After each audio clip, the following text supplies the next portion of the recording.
Your illustrious career has to have had a couple ups and downs, I would think. What do you have a theme song that you whip out when you need it, either to celebrate or to help you lift you up?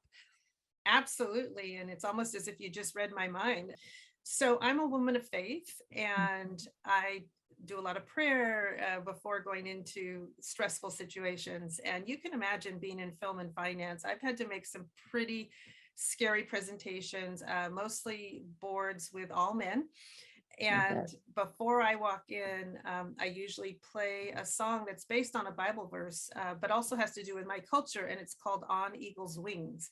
And the idea is to give you the strength of those wings of eagles. And honestly, I feel when I hear those words and just have that with me, I walk into a room. And interestingly enough, many of the people in those meetings later told me I didn't look nervous or scared at all. And I was literally shaking, so it works. Oh, yeah. Well, I see you soaring like an eagle all the time. So that to me, that feels like it's just a perfect song for you. And so thank you for sharing that.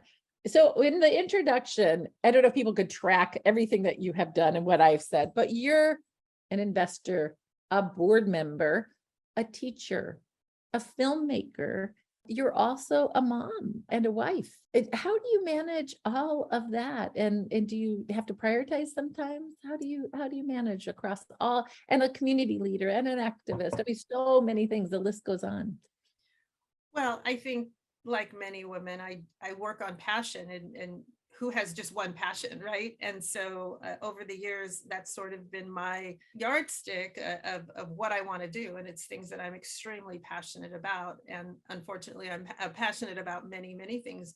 But I think I like to use the analogy of an apple pie, which happens to be my husband's favorite dessert. But if you think about all the things you have to do as all those pieces of apples and good gunk in the middle, you have to have a foundation. And there are many pies that have both a crust on the bottom and the top. And I have found that I had to have a foundation that really is comprised of faith and family, that really grounds me. It includes prayer, it includes quiet time. And then I'm able to really organize those pieces of the apple pie so that they're not just falling all over the place. And some are going to be larger slices at any given time. And we have to understand that there's times when your family has to take priority, and other times your work does, and other times self-care does, even though that's usually the last. But I really think for me, without a strong foundation, I would be a mess. And so I can't tell you that I do manage my time really well. I do think as I've gotten older and hopefully wiser, I'm better at it. But again, I think for anyone, it's not about an app or a scheduling, system. Those can be helpful. It really is about your own foundation and Yeah. really staying very grounded. Was this something that came from your family, your commitment to faith and the way that it's showing up for you? Like, what's the genesis of that? That's an interesting story. So no, my mother was a lovely woman, and I believe she was a faithful woman, but it wasn't a part of her life. She had been scarred as a young girl with sort of weird organized religion, which I completely understand. And so she decided to not practice religion, but she was very much she was a vegan. She was into sort of what I would call the impact movement before it was defined, so she was an activist and anti-war, anti-chemicals. And so she lived her values, and I learned a lot from her. But I came to find my faith on my own. At the age of 9, I walked into a church in my neighborhood, which happened to be my neighborhood growing up was a Mexican immigrant farm working community. I was in Fresno, California, so Central California, and for some reason, an Armenian immigrant community. So talk about diversity at an early age. But I walked into a church that was a bilingual Armenian speaking church. I knew nothing about it, and just really understood immediately that it was something that I was drawn to. And from then on out became very faithful. And now I, lead Bible studies, and actually I'm very disappointed with sort of the media and kind of what's happened to the Christian faith. And my whole point is it should be about love and non-judgment. And so I hope that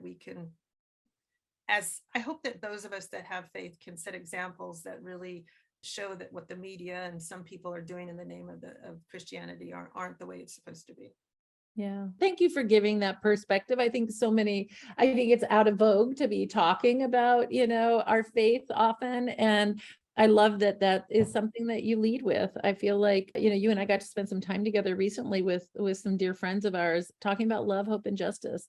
And, if you have a cornerstone where you know where you stand and your values are really clear, I think everything else, the apple pie, falls into place much more easily. So, You're uh, absolutely right. Yeah. yeah. And Julie, I did find it so refreshing to be around people that I met through you, where we could talk about love in the greater sense, not just love between two people that live in the same house, but love for humanity and love for one another. And you don't hear it spoken of. I think it gets a bad rap that that's sort of, I don't know, weak or something. Soft or Yeah, something. yeah.